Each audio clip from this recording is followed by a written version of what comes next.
എന്നാൽ നമ്മൾ ഈ പുസ്തകമായിട്ട് ചില സ്ഥലങ്ങളിൽ നിന്നേ എന്തുവാ സത്യവേദ പുസ്തകം ഇതാ ഉടനെ അവൻ നമ്മൾ നോക്കി നിൽക്കുക കത്തിക്കുന്നത്, നമുക്ക് മിണ്ടാൻ പോലും. ഞാൻ എൻ്റെ അനുഭവം പറയാം. ഞാൻ ജനിച്ചപ്പോൾ ഞങ്ങളുടെ വീട്ടിലെ ആളിനെ വരുത്തി ജാതകം എഴുതിച്ചതാണ്. എന്നെ അമ്മ പറഞ്ഞു കേട്ടിട്ടുണ്ട്, ജാതകം എഴുതിച്ചതാണ്. അപ്പം അത് എഴുതിയത് കൊണ്ട്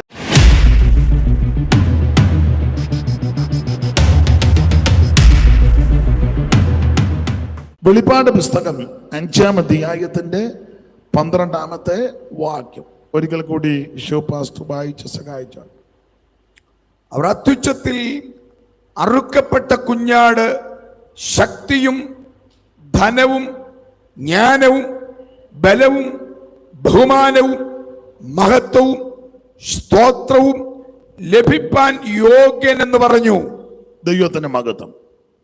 വെളിപ്പാട് പുസ്തകം 5-ാം അധ്യായത്തിന്റെ 12-ാം വാക്യം. നമുക്കറിയാം വേദപുസ്തകത്തിലെ ഒടുവിലത്തെ പുസ്തകമാ വെളിപ്പാട് പുസ്തകം. 66 പുസ്തകത്തിലെ ഒടുവിലത്തെ പുസ്തകം. 66 എടുത്തു പറയാൻ കാര്യം, ചില ആൾക്കാര് കുറച്ചുകൂടെ പുസ്തകം ഇതിനകത്ത് കൊടുത്തിട്ടുണ്ട്. അത് അവരെ കാണുമ്പോൾ നമുക്കറിയാം. അവരുടെ ആ വസ്ത്രധാരണം, സംസാരം, ചെയ്വനകള്, രീതികൾ ഇതെല്ലാം കാണുമ്പം വിവേകമുള്ളവർക്ക് മനസ്സിലാകും ഇത് കൂടുതൽ പുസ്തകമുള്ളവരായി പോകുന്നത്. നിങ്ങൾക്ക് മനസ്സിലായി കാണും. അപ്പോൾ വേദ പഠിതാക്കളും എല്ലാവരും അംഗീകരിച്ച പുസ്തകങ്ങളാണ് 66 പുസ്തകം. ആദ്യ പുസ്തകം, ഉൽപ്പത്തി പുസ്തകം, ഒടുവിലത്തെ പുസ്തകം, വെളിപ്പാട് പുസ്തകം.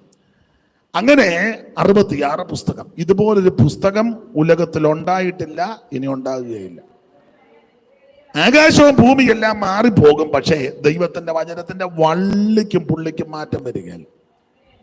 ഇത് നമ്മുടെ കൈകളിൽ ലഭിച്ചത് തന്നെ വലിയ മഹാഭാഗ്യമാണ്. സ്തോത്രം. നേരും ചൊവ്വനും ജീവിക്കാൻ പഠിപ്പിച്ചത് ഈ പുസ്തകം വന്നതുകൊണ്ടാണ്.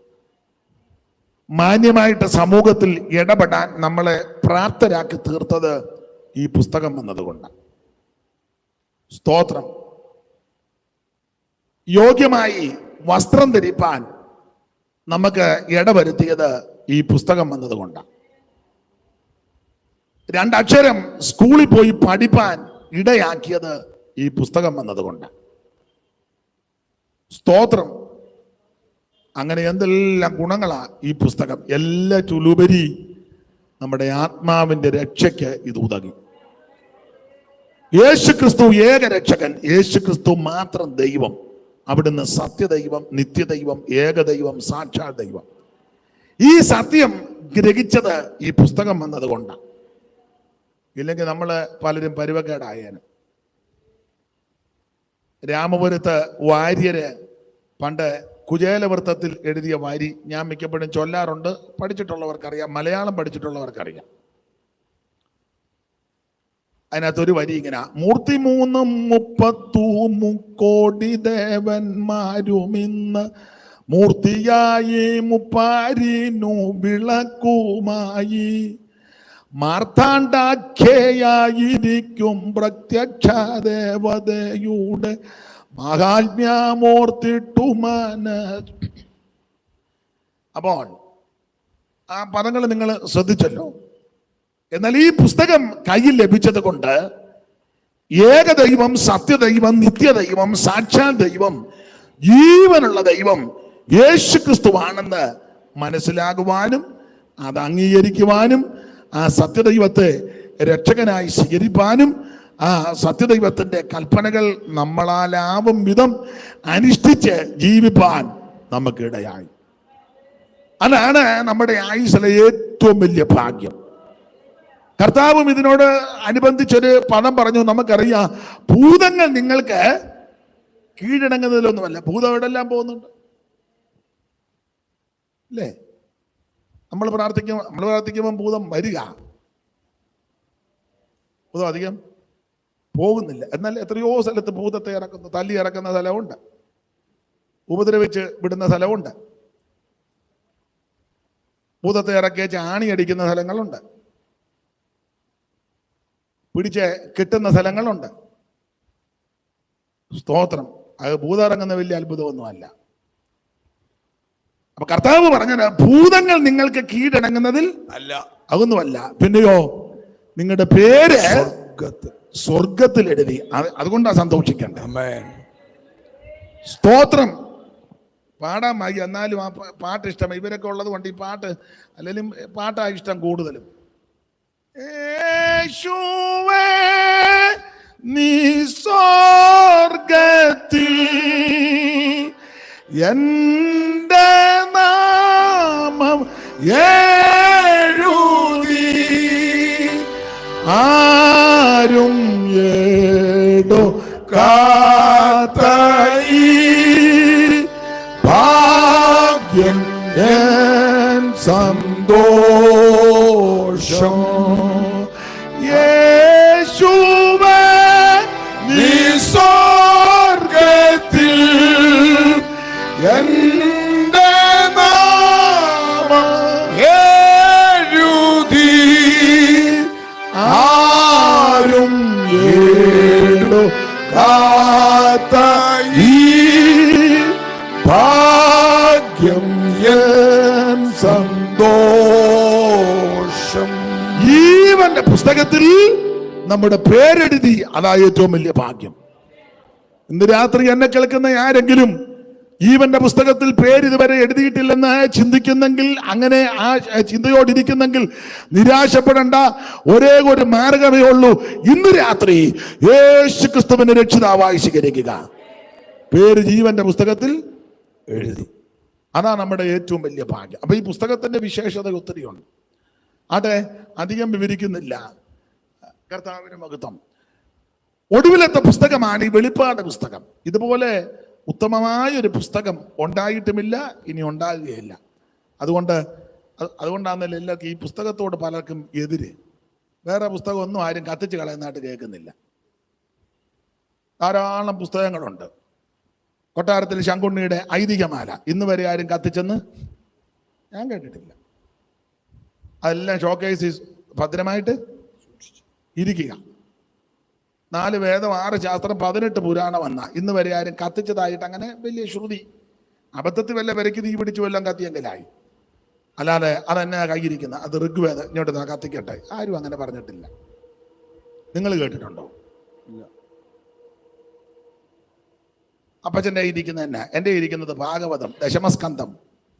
ഭാഗവതം ദശമസ്കന്ധം ഞാൻ കത്തിക്കട്ടെ, ആരും പറഞ്ഞില്ല. അങ്ങനെ ആരും ചെയ്യത്തില്ല. എന്നാൽ നമ്മൾ ഈ പുസ്തകമായിട്ട് ചില സ്ഥലങ്ങളിൽ നിന്നേ എന്തുവാ സത്യവേദ പുസ്തകം ഇതാ ഉടനെ അവൻ നമ്മൾ നോക്കി നിൽക്കുക കത്തിക്കുന്നത്. നമുക്ക് മിണ്ടാൻ പോലും. നിങ്ങളെല്ലാം എന്നെ ഇങ്ങനെ തുറച്ചു നോക്കുന്നേ. അതിന്റെ കാരണം കൂടെ ഞാൻ പറയാം. ഇതിന്റെ പേര് തന്നെ സത്യവേദ പുസ്തകം എന്ന.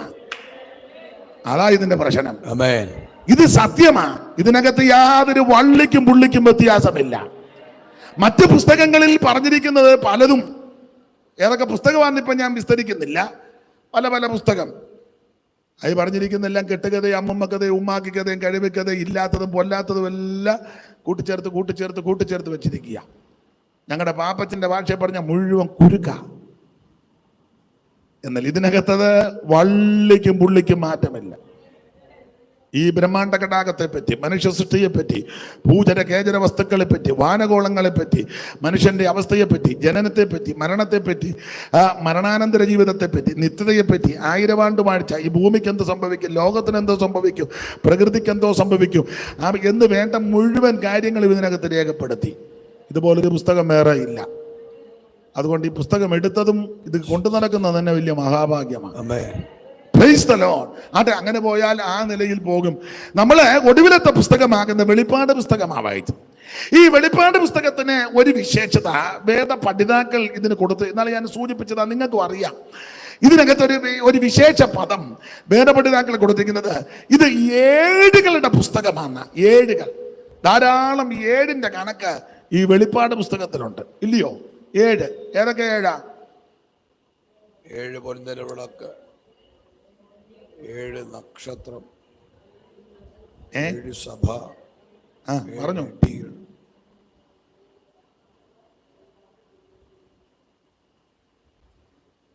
തന്നെ ഇരുന്ന് പറയാന്ന്.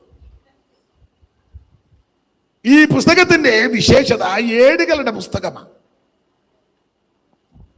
അവിടെ വായിക്കുമ്പോൾ 7 നിലവിളക്ക്, 7 സഭകള്, 7 ആത്മാക്കള്, 7 കണ്ണുകള്, 7 നക്ഷത്രങ്ങൾ, 7 ദൂതന്മാരെ പറ്റി പരാമർശം, 7 ആത്മാക്കളെ പറ്റി പറയുന്നു, 7 ഇടികളെ പറ്റി പറയുന്നു, 7 കൊമ്പുകളെ പറ്റി പറയുന്നു, 7 ദീപങ്ങളെ പറ്റി പറയുന്നു, 7 തലകളെ പറ്റി പറയുന്നു, 7 മലകളെ പറ്റി പറയുന്നു എന്ന് വേണ്ട, ഇങ്ങനെ 7കളുടെ ഒരു നീണ്ട പട്ടിക ഈ വെളിപ്പാട് പുസ്തകത്തിലുണ്ട്.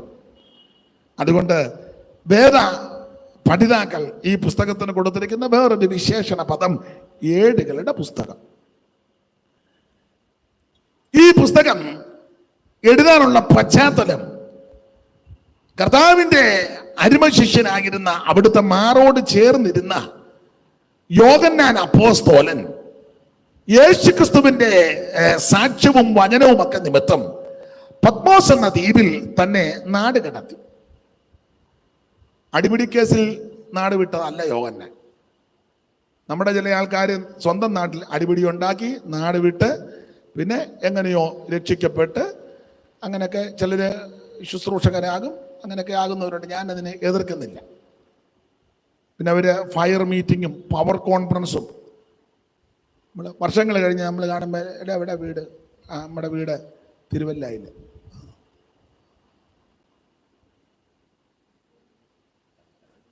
നമ്മൾ പറയല്ലേ മറ്റൊക്കെ പിന്നെ നമ്മൾ ദീർഘശ്വാസം വിട്ട് ദൈവം രക്ഷിച്ചല്ലോ, നല്ല കാര്യം. എന്നാൽ യോഹന്നാൻ അപ്പോസ്തലൻ അങ്ങനെയൊന്നും നാട് വിട്ടതല്ല.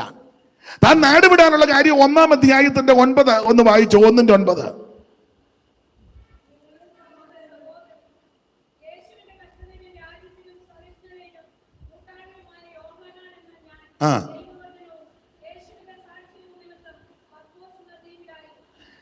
അപ്പൊ 2 കാരണത്താൽ താൻ പത്മോസ് എന്ന ദ്വീപിലായിരിക്കുന്നുവെന്ന് വേദപുസ്തകത്തിൽ തന്നെ എഴുതിയിട്ടുണ്ട്. എന്താ 2 കാരണം?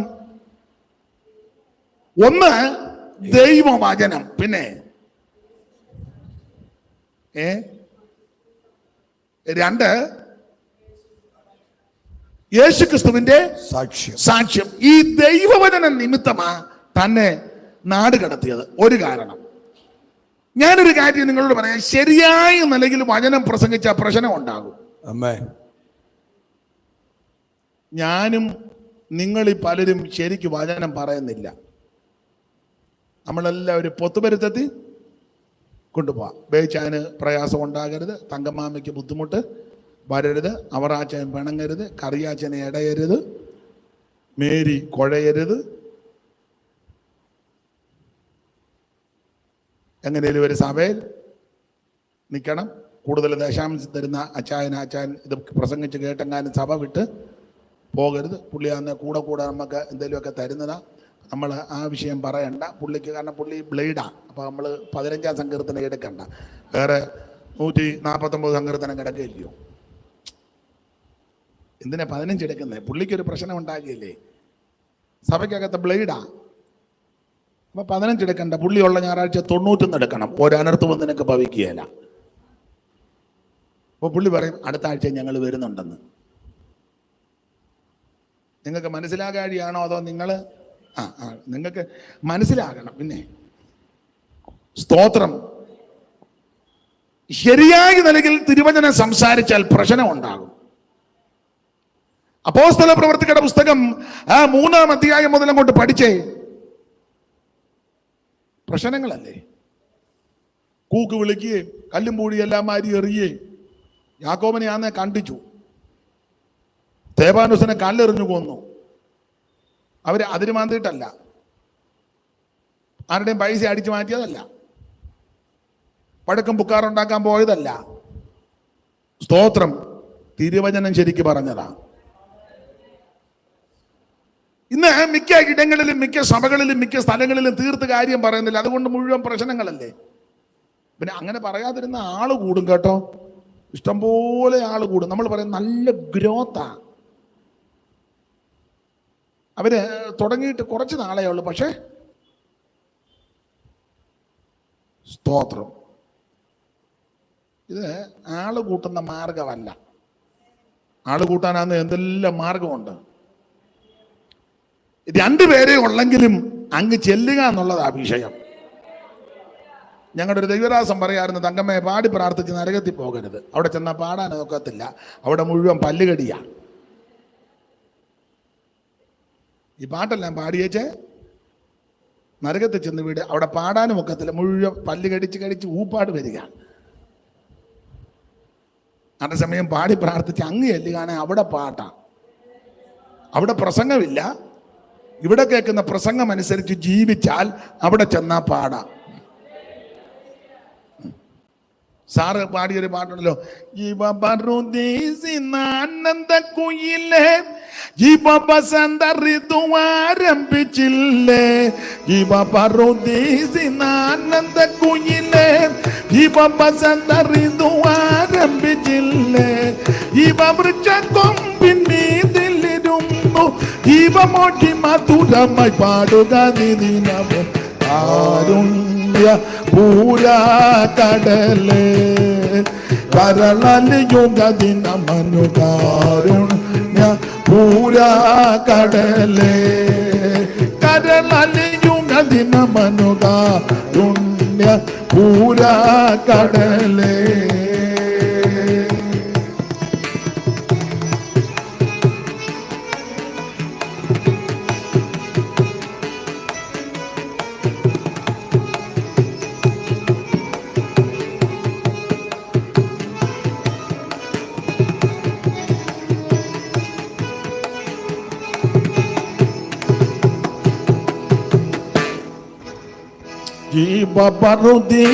ആനന്ദ കുയിലേ ജീവ വസന്ത ഋതു ആരംഭിച്ചില്ലേ, ജീവ ആനന്ദ കുയിലേ ജീവ വസന്ത ഋതു ആരംഭിച്ചില്ലേ, ജീവ വൃക്ഷ കൊമ്പിൻ മീതിലിരുന്നു ജീവമൊഴി മധുരമായി പാടുക ദിനവും കാരുണ്യ പൂരാ കടലേ കരളലിയുക ദിനമനു കാരുണ്യ പൂരാ കടലേ കരളലിയുക ദിനമനു കാരുണ്യ പൂരാ കടലേ. അപ്പൊ ശ്രദ്ധിക്കുക, പാടി പ്രാർത്ഥിച്ചാരും നരകത്തിൽ പോകരുത്, എല്ലാവരും അങ്ങ് കാണണം. അപ്പൊ ഇവിടെ യോഹന്നാൻ അപ്പോസ്തലൻ യേശുക്രിസ്തുവിന്റെ വചനവും സാക്ഷ്യവും നിമിത്തം ആ പത്മോസിൽ നാട് കടത്തപ്പെട്ടത്. തിരുവചനം ശരിയായ നിലയിൽ പ്രസംഗിച്ചാൽ പ്രശ്നമാണ്. സഭയിലൊന്ന് ശരിക്കും പ്രസംഗിച്ചേ പ്രശ്നമുണ്ടാകും. ഒരു ദേശത്തിറങ്ങി ശരിക്കും ഒന്ന് പ്രസംഗിച്ചേ പ്രശ്നമുണ്ടാകും. അതിൽ ഞാനും നിങ്ങളും എല്ലാം പ്രതികളാണ്. നമ്മൾ എങ്ങനെയും പ്രശ്നം ഉണ്ടാക്കാതെ ഒരു പ്രസംഗം പ്രസംഗിച്ചേച്ച് ഉണ്ടെന്നില്ലല്ലോ ആരും. അതുകൊണ്ട് നമ്മൾ ഇതെല്ലാം അങ്ങോട്ടും ഇങ്ങോട്ടും എല്ലാം ഭേദഗതി വരുത്തിയായി പറയുന്നത്. ആട്ടെ, ഞാൻ ആ ഭാഗത്തേക്ക് പോകുന്നില്ല. ദൈവത്തിന്റെ മഹത്വം. രണ്ട് കാരണത്താൽ നാട് കടത്തപ്പെട്ടു. പക്ഷേ കർത്തൃദിവസത്തിൽ ആത്മവിവശനായി താൻ ഒറ്റ വാക്യം പറഞ്ഞാൽ തേജസ്കരിക്കപ്പെട്ട യേശു ക്രിസ്തുവിനെ ദർശിച്ചു. സ്തോത്രം. യേശു ക്രിസ്തുവിനെ ദർശിക്കുക. ചരിത്രമൊക്കെ പറയുന്നത് ഈ യോഹന്നാനെ നാട് കടത്തിയേച്ച ഗേറ്റ് അടച്ചെന്ന റോമൻ ഗവൺമെന്റ് ഗേറ്റ് അങ്ങ് അടച്ചു. ഇവിടുത്തെ ഗേറ്റ് അടച്ചപ്പം വെളിപ്പാട് പുസ്തകത്തിൽ പറയുക, സ്വർഗത്തിലൊരു വാതിൽ തുറന്നു, ഇങ്ങോട്ട് കയറി വരാൻ പറഞ്ഞു. അവിടെ അടച്ചപ്പോൾ ഇപ്പറേ ദൈവം തുറന്നു. ആത്മീക പാഠം. പല വാതിലുകൾ നിനക്ക് അടയ്ക്കുമ്പോൾ ദൈവം നിനക്ക് വേണ്ടി വാതിൽ തുറക്കും. ആരും അടയ്ക്കാതെ വണ്ണം തുറക്കുകയും ആരും തുറക്കാതെ വണ്ണം അടയ്ക്കുകയും ദാവീദിന്റെ താക്കോൽ തോളിലുള്ള യേശു ക്രിസ്തുവിന്റെ നാമത്തിൽ ഇരുമ്പോടാമ്പലുകളെ ഖണ്ഡിക്കുന്ന താമ്രകഥകളെ തകർക്കുന്ന ദൈവശക്തി ആരാധിക്കുന്ന പ്രാർത്ഥിക്കുന്ന ദൈവത്തിന്റെ പൈതലിന് വേണ്ടി ദൈവം തുറക്കും. ജീസസ്. ഹല്ലേലൂയ. അപ്പൊ റോമൻ ഗവൺമെന്റ് ആ ഗേറ്റ് അടച്ചപ്പോൾ സ്വർഗം തുറന്നു, എന്നിട്ട് കയറി വരാൻ പറഞ്ഞു. ഇതാണ് അതിനെ വേറൊരു ആത്മീയ പാഠം. എല്ലാ ഭാഗവും എടുക്കുന്നില്ല. ഇങ്ങനെ യേശുക്രിസ്തുവിനെ ദർശിച്ചു. നമ്മൾ ഈ കാണുന്ന രൂപവും ഭാവവും അല്ല യേശുവിന്. അത് രണ്ട് പുച്ചക്കാരെ കണ്ടോണ്ട് വരച്ചു വെച്ച കാണുമ്പോൾ തന്നെ നമുക്ക് സങ്കടവും വരും, പരിതാപവും തോന്നും. ആ പരുവക്കാരുടെ പന്ന താടി ചില സ്ഥലങ്ങളിലൊക്കെ വെച്ച് അറപ്പ് തോന്നുക. അങ്ങനൊന്നും അല്ല യേശു. ലോകത്തിൽ ഒറ്റ ഒരുത്തം മരിച്ചാൽ ഒക്കത്തില്ല. ചുമ്മാ നീ അതിൻ്റെ മുമ്പിൽ പോയി കുമ്പിടുകയും എടുത്തെറിയുകയൊന്നും ചെയ്യരുത്. ഇവിടെ വരച്ച് വെച്ചേക്കുന്നതും പണിത് വെച്ചേക്കുന്ന നല്ല യേശു. സ്തോത്രം, സ്തോത്രം.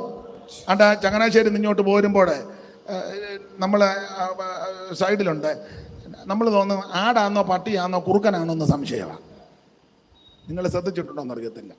ഇനി നിങ്ങൾ പോകുമ്പോൾ ഒന്ന് ശ്രദ്ധിച്ചേക്കണം. ആടാന്നോ പട്ടിയാന്നോ കുറുക്കനാന്നോ, അതാ ഒക്കുകയല്ലെന്നായി പറഞ്ഞത്. ഇവിടെ ആര് വരച്ചാലും അവിടുത്തെ രൂപം വരയ്ക്കാൻ രൂപമൊന്നും ഇല്ലല്ലോ, അങ്ങനെയല്ലേ എഴുതിയേക്കുന്നത്. അവിടുന്ന് തേജോമയനാ, തേജസ്സിന്റെ പ്രഭയാ, ആമ അടുത്തുകൂടാത്ത വെളിച്ചത്തിൽ വസിക്കുന്നവനാ. അവിടുത്തെ വരച്ചാലൊന്നും ഒക്കത്തില്ല. അവിടുന്ന് സ്നേഹമാ, അതൊന്നും വരച്ചാൽ ഒരു വരകാരനും ഒക്കത്തില്ല. ഇനി രാജാ രവിവർമ്മ വന്ന് വരച്ചാൽ പോലും ഒക്കുകയില്ല. പുള്ളിയാന്നല്ലോ കേരളത്തിലെ പ്രധാനപ്പെട്ട ആള്, ലോകം കണ്ടതിൽ പ്രധാനപ്പെട്ട ഒരാളാ രാജാ രവിവർമ്മ. കണ്ടിട്ടില്ലേ പുള്ളിയുടെ വരയല്ല, ജീവൻ തുടിക്കുന്ന വരയാ അല്ലേ? ഇല്ല, പെണ്ണ് കാലെ മുള്ളു കൊണ്ട് എടുക്കുന്ന നമ്മള് നിങ്ങളെ ഒന്ന് കണ്ടിട്ടില്ലേ? ഫിലിപ്പച്ചൻ കണ്ടിട്ടില്ലേ? ദമയന്തി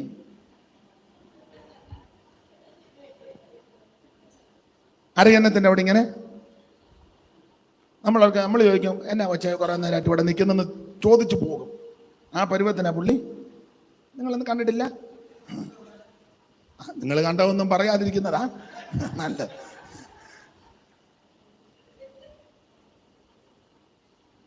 അപ്പൊ അങ്ങനെയുള്ള രാജാ രവിവർമ്മ പോലും വരച്ചാലും ഒക്കത്തില്ല യേശുവിന്റെ രൂപം.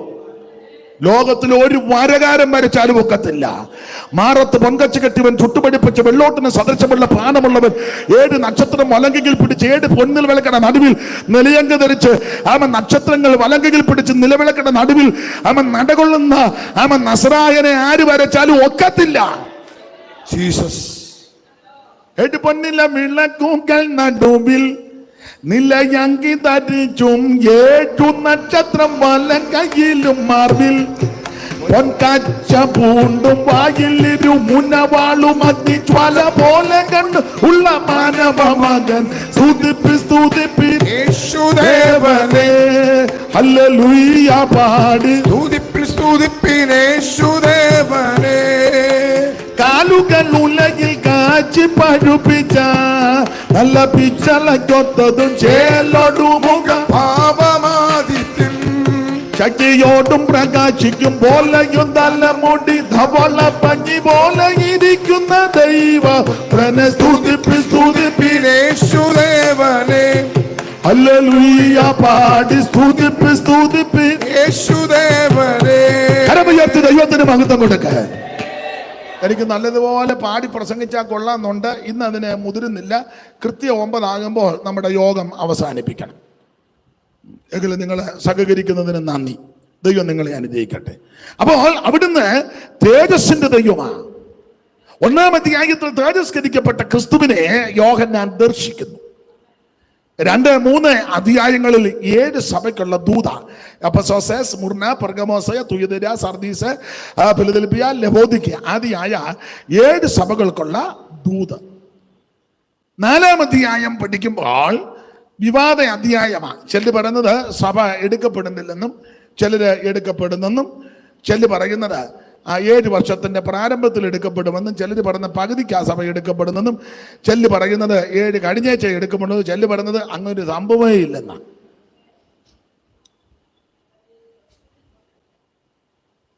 ആവശ്യമില്ലാത്ത യോഹന്നാൻ കുറെ സ്വപ്നമെല്ലാം കണ്ടത്. ഒരാൾ പറഞ്ഞത്, യുക്തിവാദികൾ എടുത്ത് പറഞ്ഞ് നാട് കടത്തിയപ്പോൾ അയാൾ പേടിച്ചവിടെ കടന്ന് ഏതാണ്ടല്ല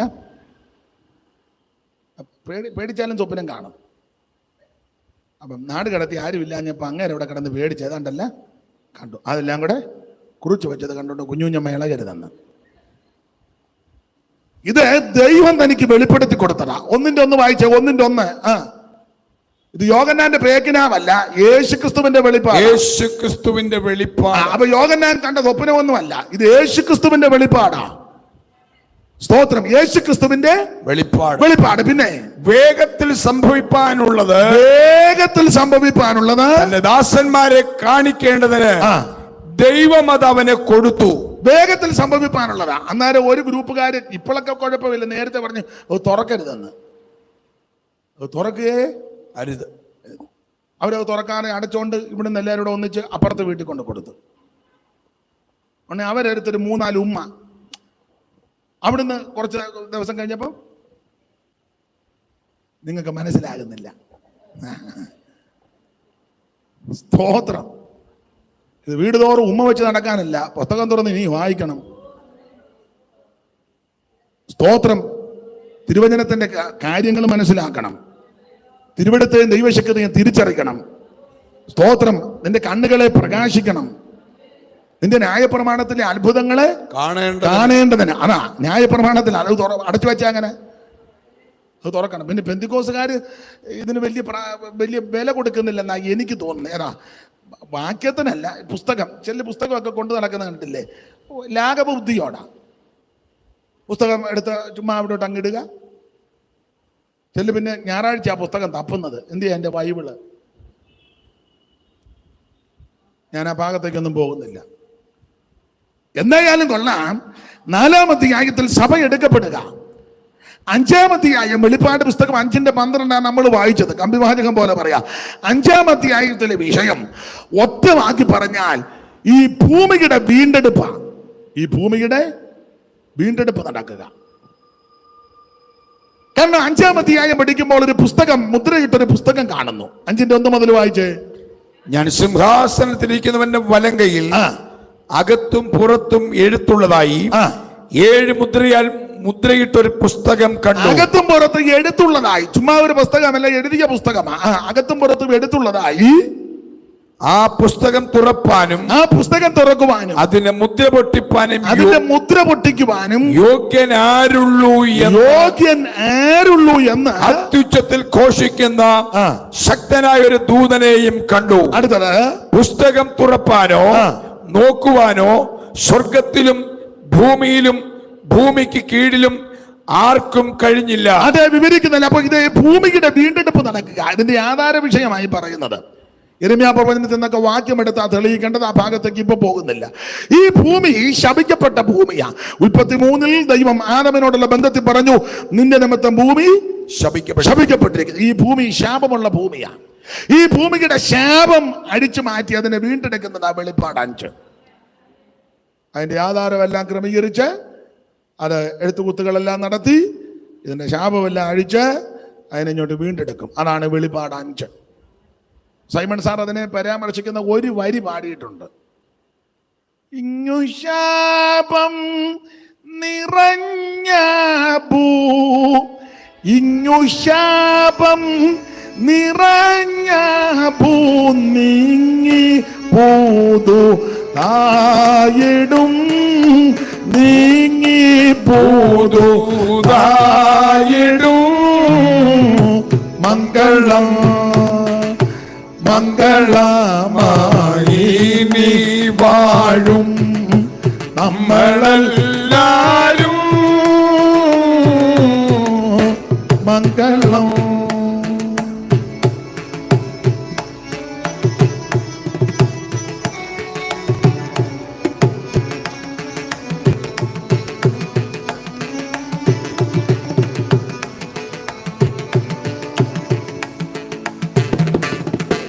ഈ വിഷാണു കളകന്നു ഈ വിഷാണു കളകന്നു വാനം ശുദ്ധം ആയിടും വാനം ശുദ്ധം ആയിടും മംഗളം മംഗളമായി നീ വാഴും നമ്മളെല്ലാരും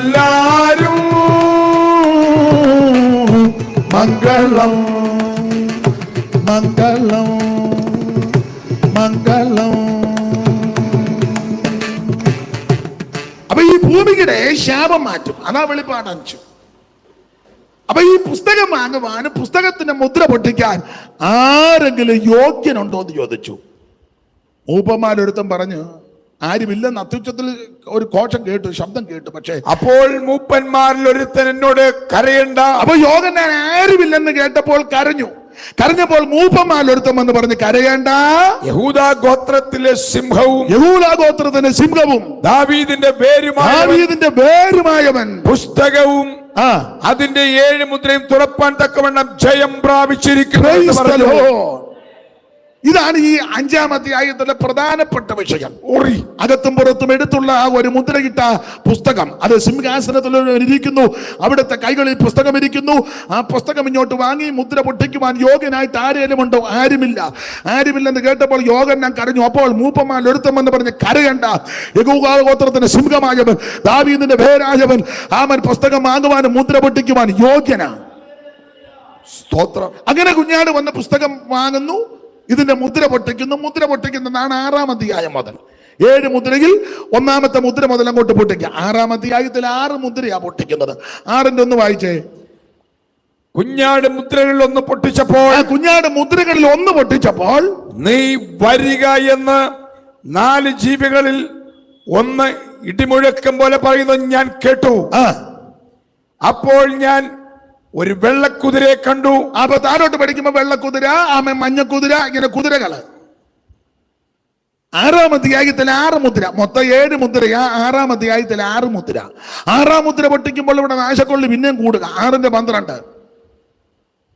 6-ാം മുദ്ര പൊട്ടിച്ചപ്പോൾ വലിയൊരു ഭൂകമ്പമുണ്ടായി. വലിയൊരു ഭൂകമ്പം. ലത്തൂരിൽ ഉണ്ടായതൊന്നുമല്ല, ഇനി വേറെ കേസ് വരാനിരിക്കുക. എന്നാലും നീ എറണാകുളത്തെല്ലാം അടിച്ച് പണിയ നില ഫ്ലാറ്റ് വലുത് വരുന്നെന്ന്. ഇപ്പൊ നിങ്ങൾ ചിന്തിക്കുക, അയ്യോ ഞാൻ അതിനകത്തൊരു ഫ്ലാറ്റിലാന്നല്ല താമസിക്കുന്നേ. വലുത് വരുന്നതിന് മുന്നേ നീ ഇവിടുന്ന് പോവും. ആമേൻ. ദൈവമക്കൾ എടുക്കപ്പെട്ട് കഴിഞ്ഞ് പിള്ളേരുടെ ഭാഷ പറഞ്ഞാൽ കോടാലി വരുവുള്ളൂ. സ്തോത്രം. വലിയൊരു ഭൂകമ്പം ഉണ്ടായി. അടുത്തത് സൂര്യൻ കരിമ്പടം പോലെ കറുത്തു. അതാ നമ്മൾ സൂര്യനെ ആരാധിക്കാത്തത്. അങ്ങേര് കറക്കാനിരിക്കുക. കരിമ്പടം പോലെ കറുത്തു. അതുകൊണ്ടാണ് നമ്മൾ രക്ഷിക്കണേ എന്ന് പറയാത്തന്റെ കാര്യം. കക്ഷി കറക്കും. സൂര്യൻ കരിമ്പടം പോലെ കറുത്തു. അടുത്തത് ചന്ദ്രൻ മുഴുവനും രക്തതുല്യമായി തീർന്നു. അത്തിവൃക്ഷം പെരുങ്കാറ്റുകൊണ്ട് കുലുങ്ങിട്ട് കായ് ഉതിർക്കും പോലെ ആകാശത്തിലെ നക്ഷത്രങ്ങൾ ഭൂമിയിൽ വീണു. ഭൂമിയിലേക്ക് വീണു. അതാ നമ്മൾ ഈ നക്ഷത്രം നോക്കാത്തത്. കാർത്തികേയ, മകയിരം, പുണർദോ നക്ഷത്രമുണ്ട്, നക്ഷത്ര രാശികളും ഉണ്ട്. അതനുസരിച്ച് കാര്യങ്ങൾ പറയുന്നുമുണ്ട്, ചിലത് ഒക്കുന്നുമുണ്ട്. ഒക്കുന്നില്ലെന്നൊന്നും ഞാൻ പറയത്തില്ല. അതുകൊണ്ടല്ലേ പുസ്തകത്തിൽ കാർത്തികയുടെ മകീരത്തിന്റെ ഒക്കെ ചങ്ങല അഴിക്കാമോ ബന്ധിക്കാമോ? അതിനൊക്കെ ബന്ധനവും ചങ്ങലയുണ്ട്. പക്ഷേ രക്ഷിക്കപ്പെട്ട ദൈവത്തിലേക്കത്തില്ല. ഒരനർത്ഥവും നിനക്ക് ഭവിക്കത്തില്ല. രാത്രിയിലെ പകത്തെയും പകല പറക്കുന്ന അസ്ത്രത്തെയും ഇരുട്ടിൽ സഞ്ചരിക്കുന്ന മഹാമാരി ഉച്ചയ്ക്ക് സംസ്കാരത്തെ നിനക്ക് പേടിപ്പാനില്ല. ഒരു ദോഷവും നിനക്ക് വരികയില്ല. നമ്മളതായി നാളൊന്നും നോക്കാത്ത ഇല്ലയോ? എന്നാലും ചിലർ പറയും എൻ്റെ മകയിരവാമേ, നമുക്കതിൽ വലിയ വിശ്വാസമൊന്നും ഇല്ല. അങ്ങനെ ഇരിക്കുമ്പോൾ ചില ഇളകി പറയുന്നത് കണ്ടിട്ടില്ലേ? ഞങ്ങളുടെ അച്ചായൻ്റെ കാർത്തികയാ. ആ ഇരിപ്പ് കാണുമ്പോൾ അറിയാൻ മേലെ ബന്ധിക്കപ്പെട്ടവനായിട്ട്. ദൈവമക്കൾക്ക് ഇതൊന്നും വേക്കത്തില്ല. അശ്വതി മുതൽ രേവതി വരെയുള്ള നാളുകളുണ്ടല്ലോ. പണ്ടൊക്കെ ഞാൻ എൻ്റെ അനുഭവം പറയാം. ഞാൻ ജനിച്ചപ്പോൾ ഞങ്ങളുടെ വീട്ടിലെ ആളിനെ വരുത്തി ജാതകം എഴുതിച്ചതാണ്. എന്നെ അമ്മ പറഞ്ഞു കേട്ടിട്ടുണ്ട്, ജാതകം എഴുതിച്ചതാണ്. അപ്പം അത് എഴുതിയത് കൊണ്ട് ഞാൻ ഈ രക്ഷിക്കപ്പെടുന്നതിന് മുമ്പ് വരെ നിങ്ങൾക്കറിയാമോണെന്ന് അറിയത്തില്ല. നിങ്ങളെല്ലാം വേറെ പുസ്തകം വായിക്കുന്നതുകൊണ്ട് അറിയത്തില്ല. ഞാനന്ന് വേറെ പുസ്തകം വായിക്കാത്തത് കൊണ്ട് രക്ഷിക്കപ്പെടുന്നതിന് മുമ്പ് ഈ മാസികയൊക്കെ കിട്ടും. അതിൽ മംഗളമാണെന്നതോ അതിൻ്റെ ഏറ്റവും ലാസ്റ്റ് പേജിൽ നക്ഷത്രം വാരഫലം. നിങ്ങളും വായിച്ചോ? നിങ്ങളെല്ലാം ക്രിസ്ത്യാനികളല്ലായിരുന്നോ? അതാ വായിച്ചു. പ്രധാനപ്പെട്ട ഒരാളായിരുന്നു മിത്രം നമ്പൂതിരിപ്പാട്. പിന്നെ കാണിപ്പയ്യൂര് അടുത്ത കാലത്ത് കാണിപ്പയ്യൂര്. എടുത്ത ഉടനെ അത് നോക്കും. അന്നേരം പറയുന്നത് രേവതി, എൻ്റെത് രേവതിയായിരുന്നു. രേവതി നക്ഷത്രക്കാർക്ക് ഈ ആഴ്ച അല്പം ബുദ്ധിമുട്ടുകൾ.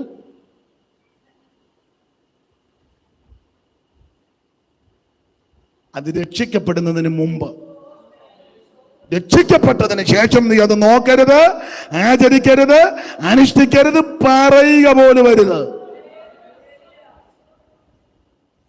കോവൂരെ കുഞ്ഞോളച്ചമ്മ പ്രസംഗിക്കുമ്പോഴൊക്കെ പറയുമായിരുന്നു, ഇപ്പൊ നമ്മുടെ നാള് ഭാഗ്യനാളാ. ഇപ്പൊ നമ്മുടെ നാള് ഭാഗ്യനാൾ. നേരത്തെ അത്തമായിരുന്നു, ഇപ്പൊ നമ്മുടെ നാള് ഭാഗ്യനാൾ. അത്തം വരുന്നുണ്ട്, പമ്മി ഇരിക്കുക. ഇപ്പൊ നമ്മുടെ നാള് ഭാഗ്യനാള്. പിന്നെ ഞാനെപ്പോഴും പറയും, ഇപ്പൊ പിന്നെ നമ്മൾ വേറൊരു നാള് നോക്കി ഇരിക്കുക. അത് TPM-കാർ പാട്ട് പാടുമ്പോൾ വിവാഹ ശുശ്രൂഷയിലാ കൂടുതൽ. ആ പാട്ടിന്റെ വരി ഇങ്ങനെ, ആ നാളും നാഴികയും ഞാൻ നോക്കി, ആ നാളും നാഴികയും ഞാൻ നോക്കി, സിയോൻ മണവാളൻ കാന്തനായി വന്നിടുവാൻ കാലങ്ങളെത്ര കാത്തിടേണം. ആ നാളും നാഴികയും ഞാൻ നോക്കി, ആ നാളും നാഴികയും ഞാൻ നോക്കി. സമയമില്ലാത്തതുകൊണ്ടാണ് ഇപ്പൊ നമ്മൾ നോക്കുന്നത് കർത്താവിന്റെ നാള് നോക്കിയിരിക്കുക. Praise the Lord. അപ്പൊ നക്ഷത്രങ്ങൾ ഓടിച്ചു നിർത്താം. നക്ഷത്രങ്ങൾ ആ പെരുങ്കാറ്റ് കൊണ്ട് 10 വർഷം കുലുങ്ങി ആ